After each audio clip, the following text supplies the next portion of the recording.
Assalomu alaykum ascoltachilar. K5 katalizatori ahvoli akalar.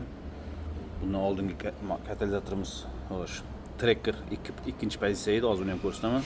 Mana bunisi Tracker katalizator akalar, ko'ryapsizlar qanaqa ergan. Bu K5 katalizator akalar. Katalizatorlar mana shunaqa eriydi. Mana shunaqa eriydi.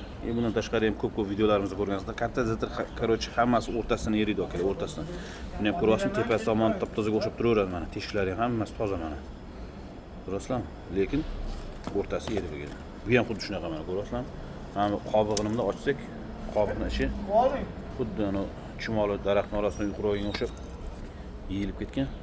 O'rtasi mana shunaqa bo'lib ketgan akalar. Подпискаларga esdan chiqmasin, o'g'lim masalalar ichida liboy mashinani katalizatorlarini alishtirib beramiz, remont qilib beramiz. Agar просто tak tiqilgan bo'lsa, pramivka ham qilib beramiz akalar. Pramivka apparatlarimiz polniy mana shu yerda joylashgan. Mana shu bochka polniy ximikat. Mana har xil приспособление ximikatlar akalar, kislotalari. Undan tashqari akalar buni katalizatorlar joyida ham pramivka qilamiz. Joyida pramivka qiladigan apparatimiz akalar mana ko'ryapsizlar. Ichida ximikati bor. Mana qizil narsa mana shu ximikat apparatura polniy cho'tki qilib kollektorda joyonida turadigan kislorod dashkini joyidan mana ko'ryapsizlar, boltga kelgan qotiriladi va поддавление bosim bilan o'zini ximikatini uradi, cho'tki tozalab chiqadi, joyida ham pramivka qilib beriladi akalar. Olinmasdan ularga chiqilib, podpiskalarga esdan chiqmasin akalar. Liboy mashinaga katalizatorlar ko'rib turganlaringizdek. Mana shu katalizator uyi bo'lib yotibdi mana.